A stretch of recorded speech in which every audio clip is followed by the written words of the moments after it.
Stop me if you've heard this before, Clint, but Georgia just signed an elite tight end to Stop. be part of the football. Oh, you've heard this before. All right, let's talk about that today on the Locked On Bulldogs podcast.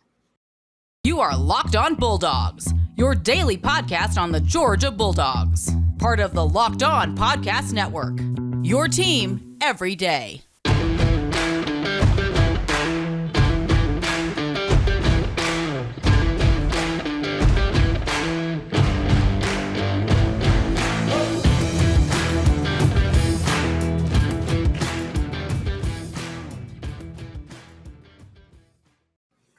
Everybody, welcome back. Locked On Bulldogs here on the Locked On Podcast Network, your team every single day, part of Locked On Atlanta. We want to let you guys know that we appreciate LinkedIn for today's sponsorship. Get over to LinkedIn.com, post your job. They are fantastic on it. Today, Daniel, we are talking recruits a little bit more, but specifically a type of recruit that Georgia has just apparently said monopolies aren't being busted up anymore. We just letting Amazon and Google just do their thing. So Kirby said, what if I just monopolize the whole tight end room for the entire country? You know what I like to do, Clint, is I like to get those orange ones. Ooh. People think you go for the expensive ones down at the end of the board. I like to get that St. James place, that Tennessee, New York Avenue. That's where your money is made right there. That's where you want to go. The orange, the yellow, the red, all of those are going to get you, the greens, they're going to get you money on that second side of the board, y'all. Yeah, you can put gonna hotels. Like you're gonna like it. Well, Kirby's just done that. Speaking of people who know how to play the game, can we talk about Todd Hartley for a second? Who is this? Who is Todd Hartley, Clint, and why has nobody hired him to be a head coach yet? Todd Hartley got a pay raise before this recruit, and Todd said, hold on, let me understand this correctly. If I continue to do my job well, I get compensated accordingly. Okay, hold on one second. I'll be right back. Just to be clear, Todd, that's not how it works for the rest of America. So just be excited that you have got that opportunity. We unfortunately do not, but we are happy that you are doing the work that you are doing. Listen, Georgia is tight end you. I think that goes without saying. Just look at the history, look at the present, look at everything, look at the future. Georgia is tight end you, period. Sir. So I don't want to hear anything from any differently from anyone else. But let's talk about this kid, Landon Thomas, though, Clint. He is the next in a long line of very well pedigreed, very well constructed tight ends, Clint. This is a big dude.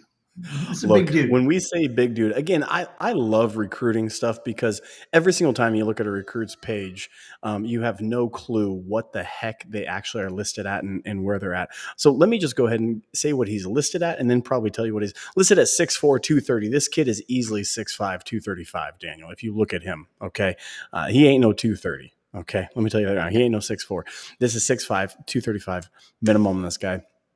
Well-constructed, big kid. I think where was I reading? Did he play? He played all different positions, Daniel, all over the place. Kids like this, when they're in high school, that's what they do. They just, you send him out there and he's doing everything because this guy is big. He's physical. He can catch the ball. And then when he gets the ball in his hands, Clint, he knows how to move with it. You understand? He knows how to move it down the field. Okay, so maybe this is cutting into segments 2 and 3, and the loyal listeners, the third segment listeners, you got to be here this week for it. You know who you are. Be here for this because we're going to talk about tight ends at Georgia. But Daniel, there's something very, very unique. You just listed a guy who can catch the ball, who can run with the ball, who's athletic, who does a little bit of everything. Where have I, and 6'5", 235, where have I seen that tape before? It feels like I was watching tape somewhere of a kid that was out like on the coast somewhere, doing everything on all positions, running the ball, catching the ball, playing quarterback, running back, fullback, tight end, wide receiver. Let me correct you. He wasn't on the coast. He was in Indianapolis. It's called Lucas Oil Stadium is where he was. He was on January the 10th. He was down there in Indianapolis, and he was just out there saying, "Thank you, sir. I'll have this touchdown, and that'll be just fine." Look, Landon Thomas is a teammate of Nikar, who we got to commit for, the speedy wide receiver. They are at They are in Colquitt County, both of them together. He just committed over the weekend. This kid's a 5-star, #1 tight end, 6th in the state of Georgia, 27th nationally player ranked, regardless of regardless of position. This kid has it all. He is next year's recruiting class. But Daniel, this is beyond exciting, as exciting can get. And we're just churning them out. Hartley is churning them out. Kirby has already said, and maybe this is the transition into that, Daniel. He has already said, hey, we want a type of offense. And we want a type of offense that, hold on just a second, scores points. Daniel? I'm sorry, what? That's is that what the Hold on, let me offense is supposed to let be? me try to encourage you. Let me simplify football for you, Daniel. You win by scoring more points first. Okay. Okay. Second, there's a designated unit whose job it is to score points, and then there's a designated unit to stop other teams from scoring points. This is football in a nutshell. And Kirby said, "Hey, what if I just handed you a whole lot of people that are bigger, taller, faster than everybody else on the field, Todd Monken? Could you score more points that way?"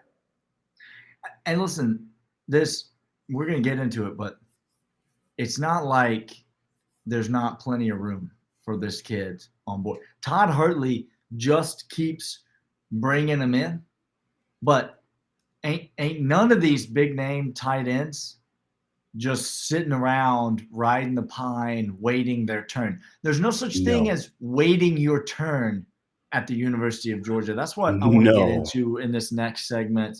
We're going to talk about the tight end room in Georgia. And then I want to speak to all of you. Maybe you're a Georgia fan. Maybe you're an Alabama fan. Maybe your name is Scully Reddy and you're a robot programmed by the University of Georgia fans to be a mockery of everything that's dumb about Florida fans. Whoever you are, I would like to speak to you about offensive football and why you can take the most popular narrative about the University of Georgia right now and you can put it right out the brownstone window. You just take it right out the brownstone window. That's where trash goes when you're in a brownstone. It's just easier to put it out that brownstone window. It's easier to just go right up and out the chute with it if you are trying to dispose of it. Yeah. Let's talk about that stuff all when we come back. But first, Clint, tell the fine people about LinkedIn. They may have never heard of LinkedIn before. Look, if you haven't heard of LinkedIn before, let me tell you about LinkedIn because it's fantastic. As the sun comes out and small businesses are back in business, LinkedIn Jobs makes it easier to grow your team. LinkedIn Jobs helps you find the people you want to interview faster and for free. Create a job post in minutes with LinkedIn Jobs to reach your network and beyond in the world's largest professional network of over 810 million people, just shy of the amount of people that watched Lucas Oil Stadium erupt in celebration for the Bulldogs. It was around right around that point. Then add your job purple hiring frame to your LinkedIn profile. Spread the word that you're hiring so your network can help you find the right people in which you can hire. Simple tools like screening questions make it easy to focus on candidates with just the right skill and experience. LinkedIn Jobs helps you find the candidates you want to talk to. Did you know every week nearly 40 million job seekers visit LinkedIn? Post your job for free at linkedin.com/lockedoncollege. That's linkedin.com/lockedoncollege to post your job for free. Terms and conditions apply. You know, Clint, we have made fun of Tom Crean a lot on this podcast. I'm zagging when you think I'm going to zig. I mean, Daniel, you did not expect this segment to start that way. I promise you. You know what? In all honesty, I didn't expect it to start this way, but this is a point I have thought about asking you this question, this phrase that many times that I have refused because Tom Crean is no longer at UGA. But Daniel, let's go there. Let's connect these dots. We're right on the same page. We've made fun of Tom Crean many times on this podcast, but something Tom Crean knew is that no one is obligated to play a certain position on the team. There's no one policing that out there. That's what I'm trying to say. The referees are counting total players. They are counting how many players are lined up on the line of scrimmage and how many players are lined up in the backfield. These are things that they are looking to see if players are moving before the snap. These are things that are being policed by the officials. No one is out there counting how many tight ends are on the field at the same time on a football team.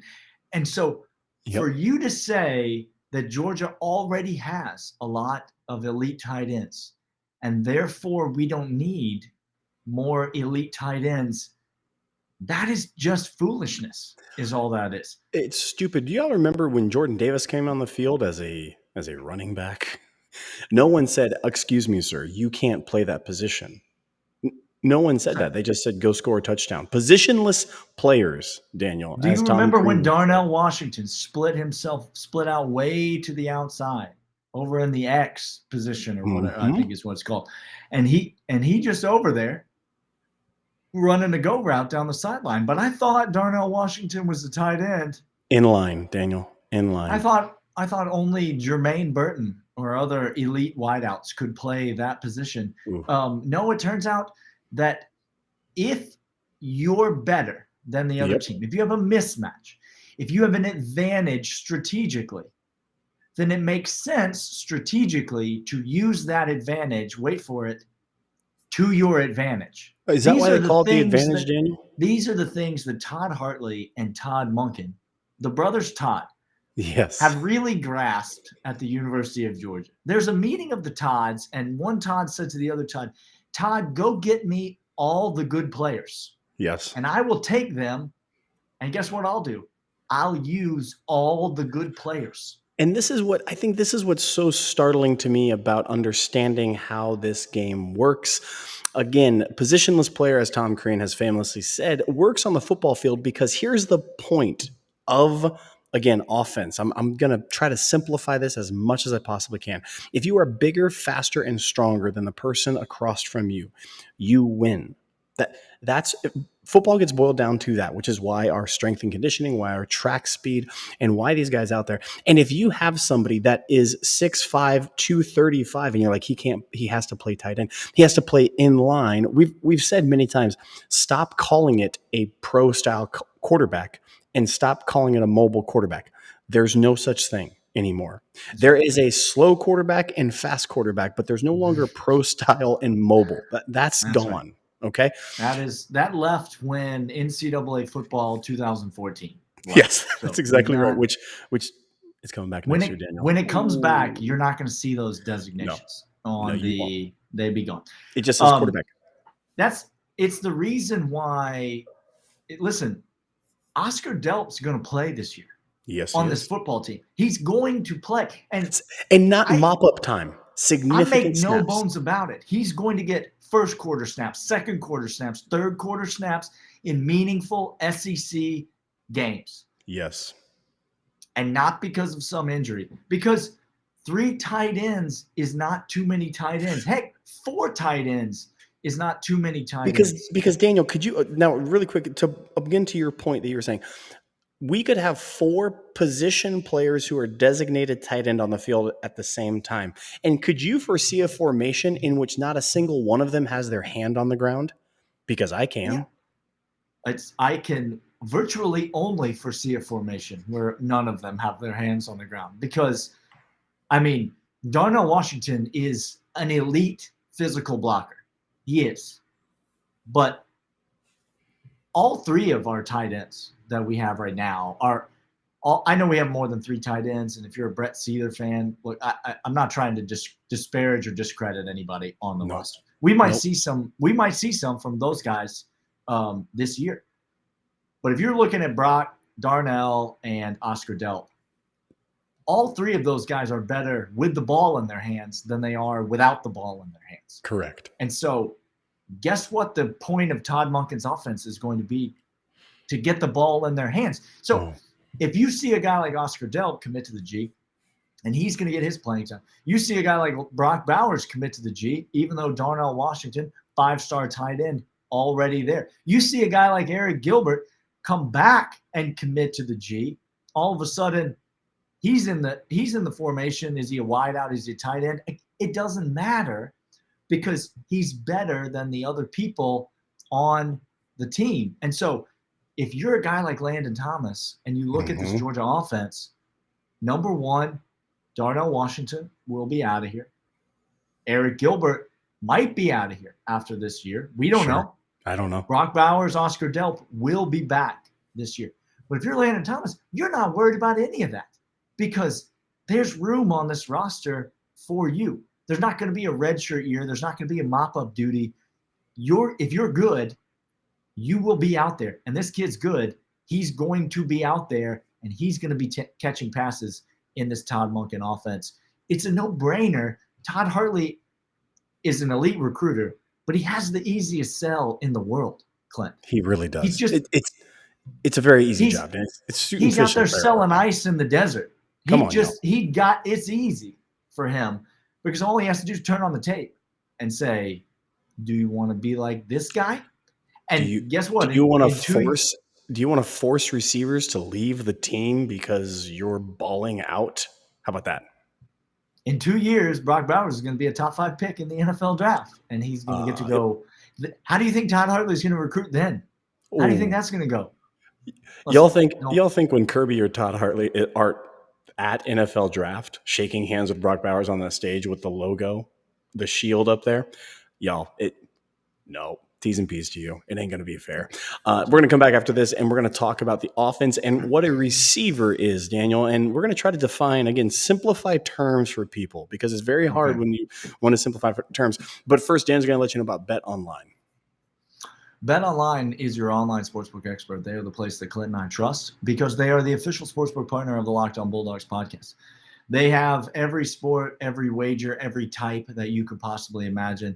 BetOnline.net. It's a fast, easy, convenient website. Go there on your mobile device. Go there on your desktop device. Make a deposit. Enter the promo code Locked On. When you enter the promo code Locked On, they give you a bonus on your initial deposit.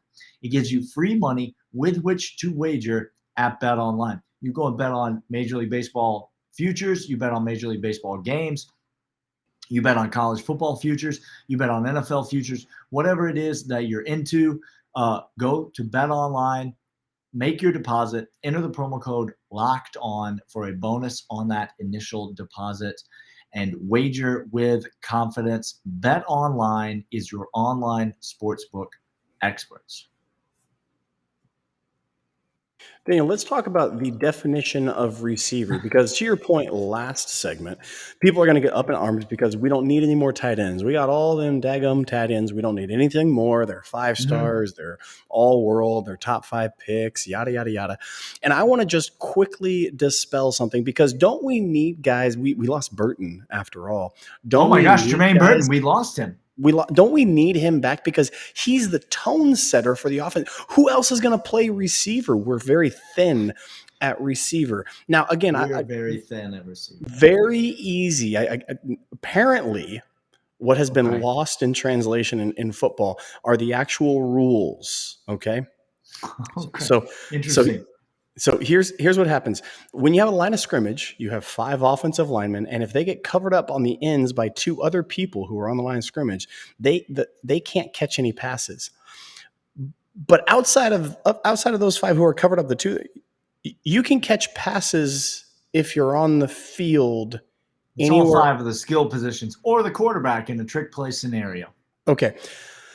They're all catching passes. They're all catching passes unless they're not covered up. And I trust Todd Monken is not an idiot. He's not going to cover everybody up on the line of scrimmage and therefore only have 1 eligible receiver. You remember when Florida got 3 illegal formations on punts in a row? In a row.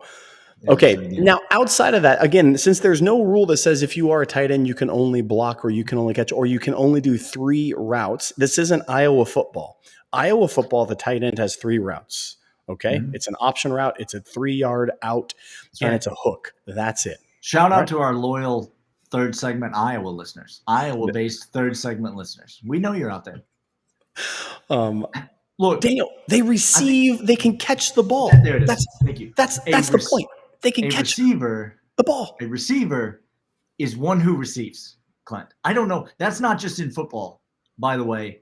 I'm just teaching you a rudimentary English lesson. The definition of the word. A receiver is one who receives. Yes. So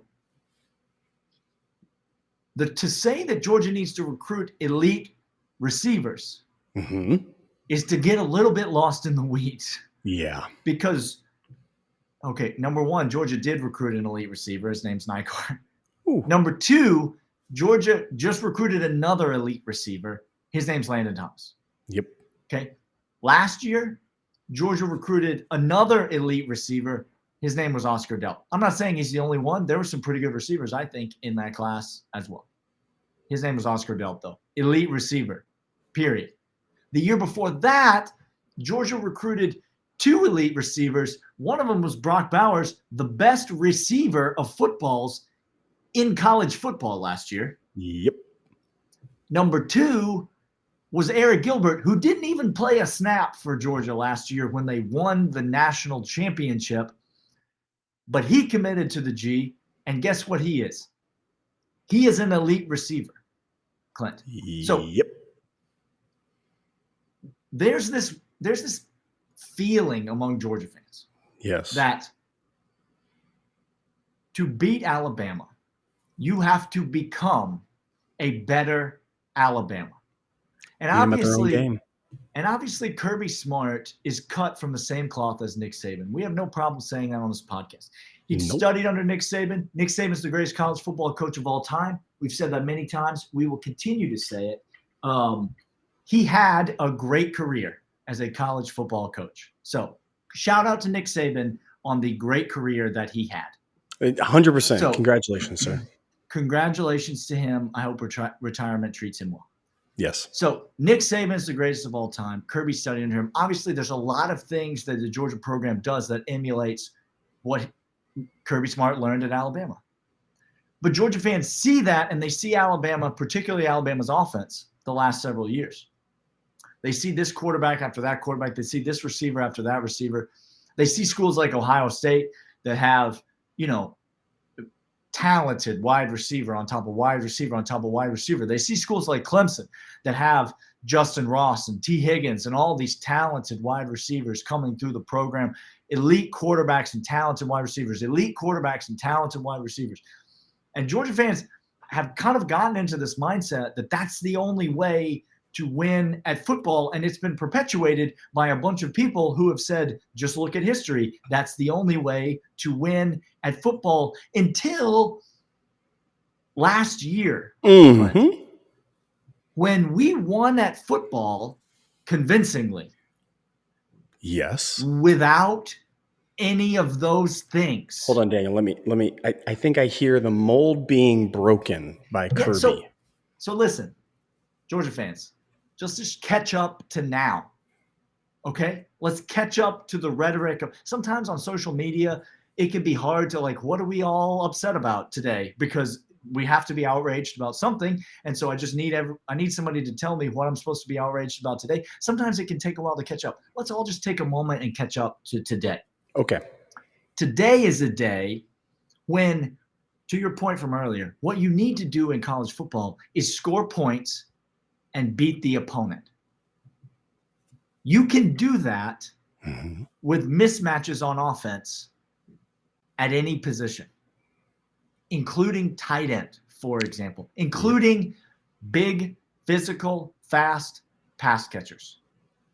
Let's just talk about some of the things that elite wide receivers do for a football team. Okay. On 3rd and long, you're not going to hand the ball off to your very, very talented back, even if you have Adrian Peterson back there in the backfield, even if you have Nick Chubb back there in the backfield, unless you're Mike Bobo. I thank you. Okay. Yeah. Unless you are Coach Bobo, you're not just going to hand the ball off on 3rd and long. Okay. No. If you're trying to if you have elite wide receivers, Clint, then you have a chance to convert 3rd and long situations. Let me just ask you a simple question. Can you convert 3rd and long situations with Eric Gilbert, Brock Bowers, Darnell Washington, Oscar Delp, and Landon Thomas? That seems like a recipe for success, Daniel. Interesting. Now, another thing you like to do on offense is you like to make first downs and control the ball. You like to move the ball down the field. Matriculate, if you will. You can do that with elite wide receivers, Clint. We've seen it time and time again. Ohio State, look at Ohio State's one of the best offenses in college football the last few years. We've seen them do it. Can you do it with elite tight ends, Clint? Daniel, I got a quick question. The last 10 years in the NFL, do you know who leads the league in touchdowns? last 10 years in the NFL. Who's that? Rob Gronkowski led the NFL for a decade. He's a tight end, but did they use him as one? Yeah, they did. But then he was just everywhere on the field and just scored touchdowns. That's what UGA has times 5. Last thing that you can do if you have elite wide receivers, Clint, is you can break off explosive plays. Clint, you can just pitch it down the field and you can go over the top, and you can not have a 10-play drive, Clint.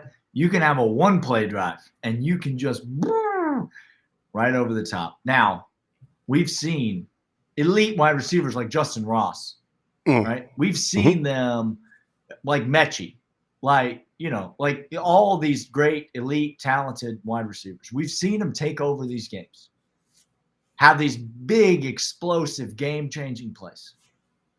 You can't do that with tight ends, can you, Clint? Can you do that with tight ends? Did you watch last year Brock Bowers get into a 7th gear, didn't know there was a 7th gear, and blow past everybody to score on his own? I did. The answer is you can't do that with most tight ends. Yes. Clint. But you can do it with some. You can do that with some of the tight ends. And we have all the sums. We have all them sums. All them sums play for our team. Okay. Georgia fans, just focus on what we're trying to tell you here. Georgia's offense is in good shape. Yes. Do we want more talented receivers?